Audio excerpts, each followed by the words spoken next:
الحمد لله نحمده ونستعينه ونستغفره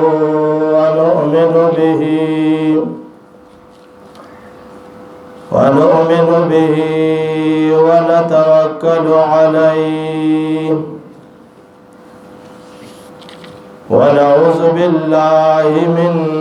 شرور أنفسنا ومن سيئات أعمالنا من يهده الله فلا مضل له ومن يضلله فلا هادي له ونشهد أن لا إله إلا الله وحده لا شريك له ونشهد أن سيدنا ومولانا محمدا عبده ورسوله أما بعد فأعوذ بالله من الشيطان الرجيم بسم الله الرحمن الرحيم ألف لام را كتاب أنزلناه إليك لتخرج الناس من الظلمات إلى النور بإذن ربهم إلى صراط العزيز الحميد وقال رسول الله صلى الله عليه وآله وسلم الذي ليس في جوفه شيء من القرآن كالبيت الخرب أو كما قال النبي صلى الله عليه وآله وسلم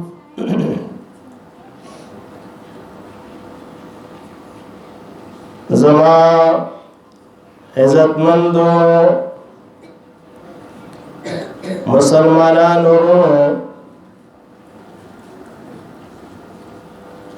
او بهر د سپیکر په ذریعہ باندې اوریدونکو خويندو میندو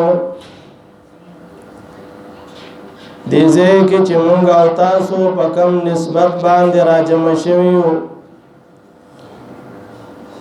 داغی تذکرہ بار بار وشوا اغا مقصد واضح شوه ده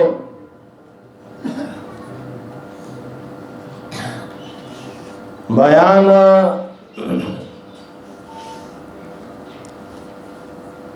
تاسو اوری مخکم واوری ده نور بم اوری دیزه کی دا الله رب العالمین د کتاب خدمت شوه ده او سما شمانو پناظره باندې قرآن ویلې ده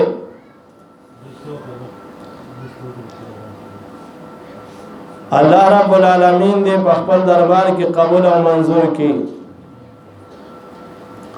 دایې په خوشحالۍ کې مونږ او تاسو دا مشران کشران علماء کرام حافظان راجم شوي دي د لرې او د نږدې نه او زنانه خویندې میندې هم کېدای شي چېرته به دا اواز اوري دا خوشحالۍ دی الله پاک زمونږ په ژوند کې همیشه د پاره راولي عزتمندو قرآن پاک الله پاک دنیا ته د څه غرض د پاره را لېږلی دی هغه غرض او مقصد قرآن پاک مختلف آیاتونو کې او مختلف انداز باندې بیان کړی دی دا ما چې کوم آیات کریمه د سورته ابراهیم دیالسمی سپاره اولنې آیات ولستا پدې کې هم الله رب العالمین د قران پاک د نزول یو حکمت ذکر کړی دی چې قران پاک الله پاک دنیا ته څه پار را لګلې عظیم القرآن پاک صفاتنا مولا کلام دے او زمون پی ایمان دے او دے پس دا کولو کی دمر ثواب دے الفاظ از دا کول پکار دی معنی از دا کول غواړي حقوق مونږ او تاسو اورو او چې دا قرآن الله پاک دنیا ته څه پار را لګل حکمت نزول د قرآن پاک الله رب العالمین دی آیات کریمه کی ذکر کړی دی الله رب العالمین فرمایي کتاب انزلناه الیک لتخرج الناس من الظلمات الى النور دا عظیم شان کتابن کی تنوین د پاره تعظیم دی مانا دا لوی شان والا کتاب دا عظمت والا کتاب دا خیرونو برکتون ندک کتاب انزلناو اللہ امارا لے گلے دے لرا نچے اللہ را لے گلے نو اللہ دیر لوی دے نو کلامیم دیر لوی دے او بیا دا یو عام کس ته هم نه را لګلې شي الله وی الیک پیغمبر تا ته را لګلې دا پیغمبر صفات باندې سره شروع شي هغه ډېر لوی صفات ولا سره دي اوس حکمت په کې سره سره پار را لګلې شوی دی یو هغه حکمت یو هغه غرض د قرآن پاک چې خلکو د ځان نه جوړ کړي او دنیا کې او د خپل خود غرضۍ د پاره هغه استعمالو چرته با څوک مړ شو نو پایم سے به ختم کاو نو کچا به ویلې شو کنه به شو نه خو لیکن خلک به څه کسان را جمع کړو موږ پسې ختم کړو اسی بارے میں تقسیم کری او ختم میں ہوگا او دوری جو دا وقت دا پخولو پوری با انتظار ہو او چکلا باغا پخیشو او بخور دارنگی وقت او پخیشو او ریجو پخیشوی او دیتا با پتاو لگی دا چوسا کانا تیارا شوی دا نو بس سپاره به را جمع کړي او بس ورجی ختم وشو اگر که غلط په ویلو کو ویله به کنه خو بس ختم وشو دا دغه غرض د پاره قران الله نور علی غلې یا چرته با دا زمونږ د مخه خبرې دي یا چرته بناوي پډولای کې په خوا باندې ماشومان کشران ته پته نشته او مشران ته پته ده چې زنانه با واده کېدل هغه له ډولۍ راوړه او په ډولۍ کې به وړه نو زنانه بل یو زنانه هغه ناوي ووا یو په سره بل کسم په دې ډولۍ کې کېنه ولا یا به خور وا یا به ورېره وا یا به خورزوا او خامخا یو څو په سره وا یا هغه بنو نو څو کړو کې به سره کېنه دا دوه کسان په وګو باندې وړي د خاون کور ته نو هغه به پلاس کې دا قران ورکړه دا غي بودس وو یا بنو یا به قران دراغستو دا غیر لپاره جواز وو یا بنو ولیکن قران به وسره خو ته دا غیر لپاره جبرکتی شي او یا چې کله قران بلاغین درشل او دارنګ د ور په سر باندې پروتو دا غیلان دی به کور ته دن کېدل دا ردی لپاره چې دا برکت شي دا د مشران ته پته ده دا کردار کېدو خو د دې حکمت د دې غرض د لپاره قران الله نور علی غره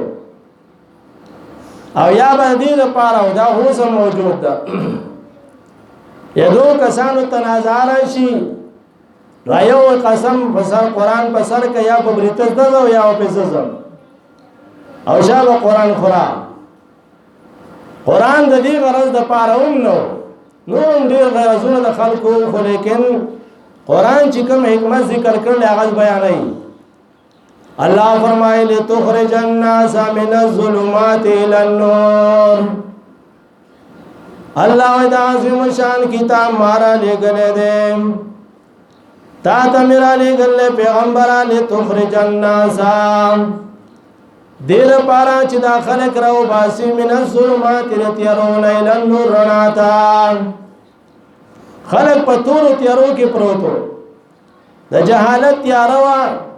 د شرک تیاروا د بدعات تیاروا د رسم و رواج تیاروا د دې ټول تیارونه مخلاصيږي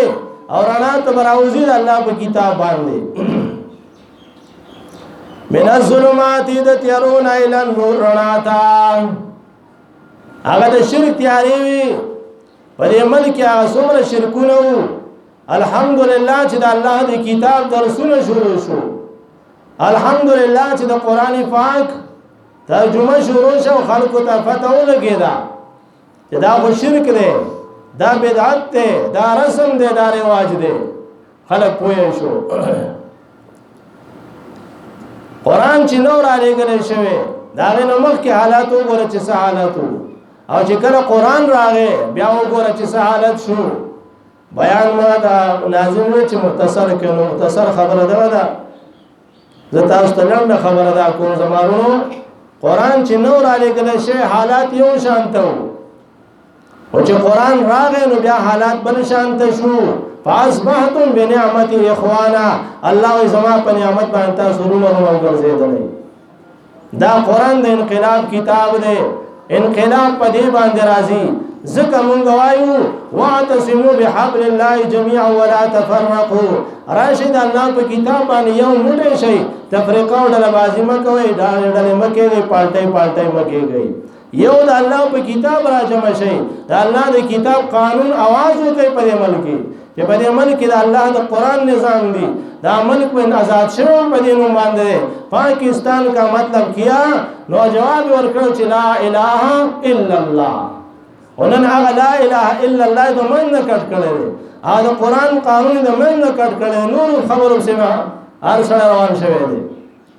هر چا دغه بل طرف ته سوچ فکر کړي دی قران الله را لګل یو اهم مقصد د پاره ځکه موږ په دې ملک د قران قانون وي او اتفاق راځي په دې کتاب باندې دا درنا کتاب د چې خلک پرانا تر او باسل تخرج الناس من الظلمات الى النور باذن ربهم الى صراط العزيز الحميد فلار دا او اجازه طرف ته دی باندې الله غالب او ستاره شوی ذات تا حدیث میں ویلو نبی علیہ السلام فرمای الذي ليس في جوف شيء من القران كالبيت الخريب هغه کس چې داغه پزړه کې د قران څخه حصہ نه کاغه ناری نه دی او کاغه زنانه ده کاغه لوی دی او کاغه وړو کې دی او چې داغه په حصہ سینه کې د قران څخه حصہ نه دی داغه مثال پشان دوران کندل دی قران کندل ته وګورئ کې قسم غندونه پیدا کیږي چې قران پکې نه نو هغه قران کندل دی ایک قسم غندونه را دن کیږي د دې وجه نه پکار ده موږ تاسو لا چې موږ د الله د کتاب قدر وکړو د الله کتاب راوړو د په مقصد باندې ځان پوهه کو او بیا په عمل وکړو الله دې موږ تاسو له عمل کولو توفیق راکړي واخر دعوانا الحمدلله رب العالمین